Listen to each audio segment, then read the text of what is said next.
aikuisilla on. Joo. Sä voit irrottaa taluttimen ja sitten pidä vaan pannasta kiinni, niin laitetaan herkut. Laitetaan tonne. Tuolla. Saa mennä.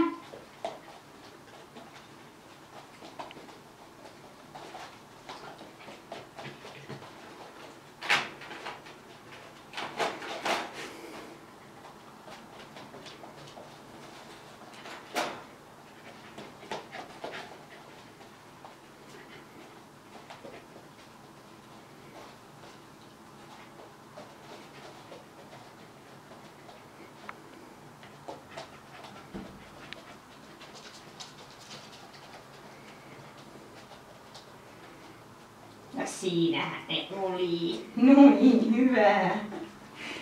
Vähän yli puoli minuuttia meni, hienosti ratkesi. Siinä ehkä näkyy nyt pikkasen sitä impulsiivisuutta siinä alussa, että vähän vaikea oli irrottautua niistä herkuista. Hienosti. Eli tässä tehtävässä keskiarvo on 20-40 sekuntia, eli hän meni siihen keskiarvoon siinä ratkaisunopeudessa, mutta tämähän ei ole mikään ihan läpihuutotehtävä. Et noin kolmanneskoisesti ei ratkaise tätä ollenkaan, että se on yllättävän hankala. Hienosti meni. Hyvä. Oliko tää siihen hänen omaan versioon nähden niin, nopeampi vai hitaampi suoritus? No en mä siitä tiedä, koska se oli paljon isompi. Joo. Mutta se yllätti, kun mä olin kävin sen kanssa aitauksen ulkopuolella ja muut koirat oli aitauksessa. Joo. Ja sitten mä yhdessä kohtaa heitin niille nappuja, että hyvä, että ne pysyy siellä aitauksessa kielisesti. Kun mä tiesin, että toi ei pysy, niin mä otin sen takia mukaan. Joo. Sitten mä heitin nappuja, niin toi ei edes yrittänyt lähteä sit suoraan niitä nappuja hakemaan, vaan se lähti kiertämään sinne, kun se tiesi, että missä on portti. Se lähti saman tien kiertämään sinne portille ja se meni sieltä portin kautta sisälle nuskimaan niitä nappuja. Joo. Hänellä oli siinä sitten jo ennakkotieto, että mistä kannattaa mennä. Niin varmaan joo. Se ehkä vaikutti. Joo. Niin sun koiristahan oli oliko se Narttu, joka oli se Houdini. Joo, kyllä.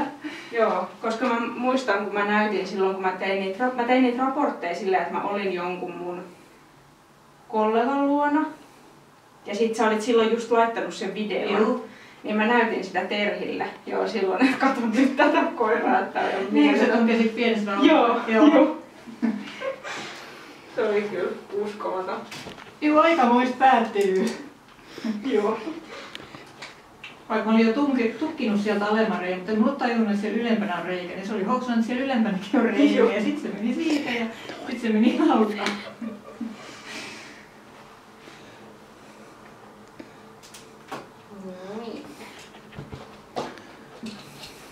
Hyvä. Sitten seuraavana on vuorossa pentujen mahdoton tehtävä. Niin, eli ongelmanratkaisustrategia tehtävä seuraavaksi.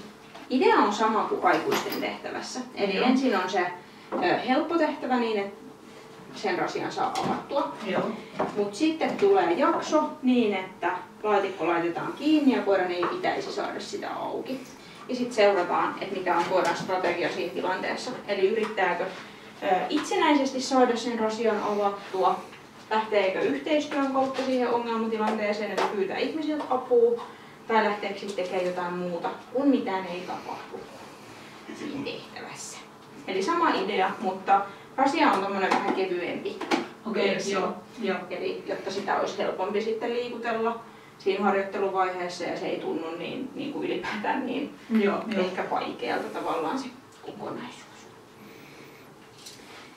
Niin, sä voit houkutella hänet sinne sun luokse. Hienosti, hyvä. Voidaan tosiaan muutamat harkkatoistot ensiksi. Lähes vielä harkkaa.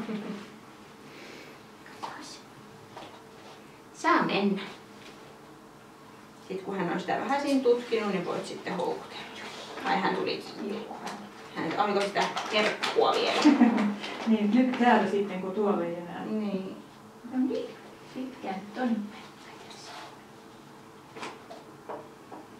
Papa, saa mennä. Vähäinen sana tuli. Kelpas sekin. Näköjään. Myös sulle. Parkur! Yes.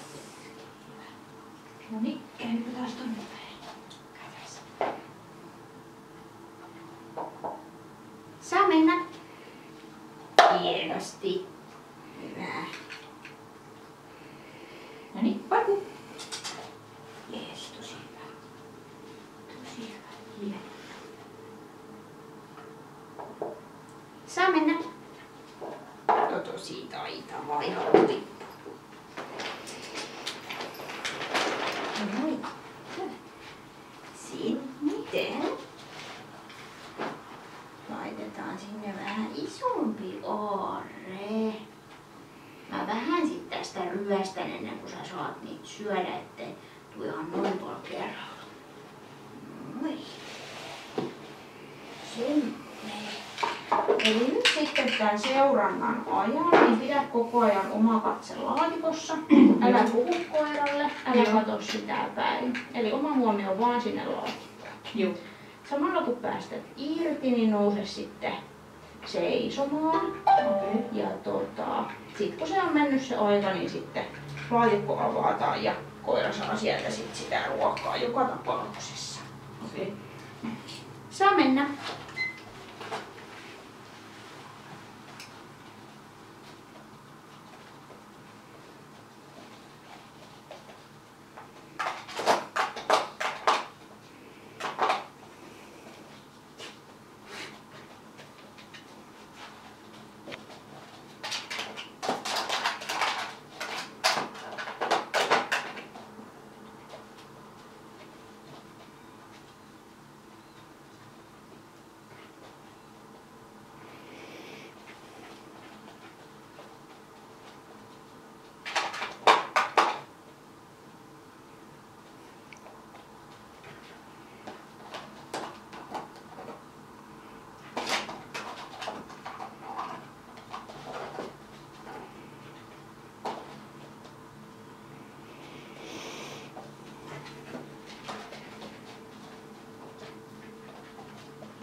No hitsi kun vaikea juttu.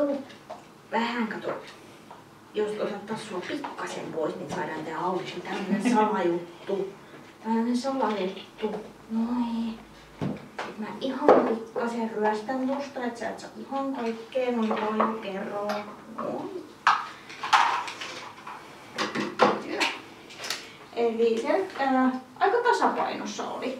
Eli aika niin kuin iso osa oli sitä itsenäistä siinä alkuun varsinkin, ja sehän on tavallista, että etenkin pennut, että ne aloittaa sillä itsenäisellä. Ja sitten siellä alkoi tulla sit loppua kohden enemmän sitä niin kuin yhteistyöhalukasta strategiaa, että hän otti meihin kontaktia. Se ei ollut ehkä kauhean pitkäkestoista vielä, mutta että hän haki kaikkiin ihmisiin kontaktiin. Sitten hän oli pidemmän aikaa siinä sun vieressä. Hän rapsutti, mutta hän koko ajan katsoi Eli hänellä oli selkeästi, että toi oli se fokus. Että se oli ehkä vähän semmoinen, että mä en oikein tiedä mitä mun pitäisi tehdä, niin mä nyt tulee tää rapsutus tähän kohtaan. Joo, sijastoiminta. Niin. Joo. Et sitten tässä lopussa alkoi tulla vähän sitä, että se huomio rupesi suuntautumaan muualle. Mutta aika tasaisesti oli. Ja yllättävänkin paljon sitä niin kuin ihmisen tukeutumista, kun ajattelee, että on kuitenkin aika nuori koira. Vielä. Joo. Ja varsinkin kun on tämmöinen, niin kuin, ei ehkä semmoinen, niin kuin, no esimerkiksi monilla labradoreilla sitä ihmisen tukeutumista on jo niin kuin aika varhaisessa vaiheessa, kun rotu on jalostettu niin kuin siihen suuntaan, mutta ehkä Islannin lammaskoirakaan ei ole niin semmoinen niin yhteistyöhön tavallaan jalostettu koira sillä lailla, että vaikka paimenkoira onkin, mutta kuitenkin ehkä enemmän semmoinen myös niin itsenäinen ongelmanratkaisija.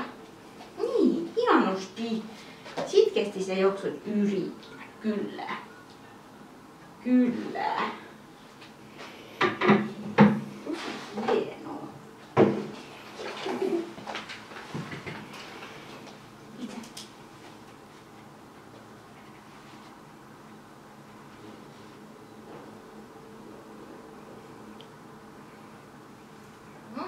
Sitten meillä olisi seuraavaksi toi sosiaalisen oppimisen tehtävä. Eli tämä makkupala-automaattisanatehtävä, mikä on siinä aikuisten testissä. Onko hänellä jotain ruoka-ainerajoitteita? Ei. Jos sopii, niin sit voidaan käyttää tätä Platinum kananpohjasta kuivaherkkuu, jos tämä maistuu, hänellä voidaan kokeilla. Että tää tulee vähän paremmin tuolta ulos sit, kun toi nakki. Mut toi automaatti on vähän semmoinen, että sinne jumittaa. Joo, varmaan. Mä esittelen hänellä tän äänen, eli tämmönen ääni kuuluu. Noin. Eli tässä oli se idea, että koira saa nähdä muutamia kertoja, kun mä painan tuosta napista.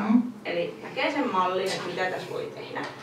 Ja aina kun kuuluu toi ääni, niin sä voit päästä koirasta irti ja varmuus saa sitten tulla syömään. Siihen ei tarvitse sanaa. Ei tarvitse sanaa, paitsi jos hän jää odottamaan lupaa, että saaks hän mennä. Et jos on epävarma, niin sitten voi kannustaa sillä sanalla, mutta jos ei tarvi, niin parempi jos ei sano mitään. Eli heti kun kuuluu ääni, niin voit päästää irti. Varmuus voi tulla syömään ruuat. Sitten kun hän on saanut syötyä, niin ota kiinni. Hän saa nähdä, kun mä painan uudestaan ja tulla taas syömään. Eli toistetaan sitä sitten muutamia kertoja ja sitten lopuksi koira jää siihen puuhaamaan ja katsotaan, että saiko hän havainnoida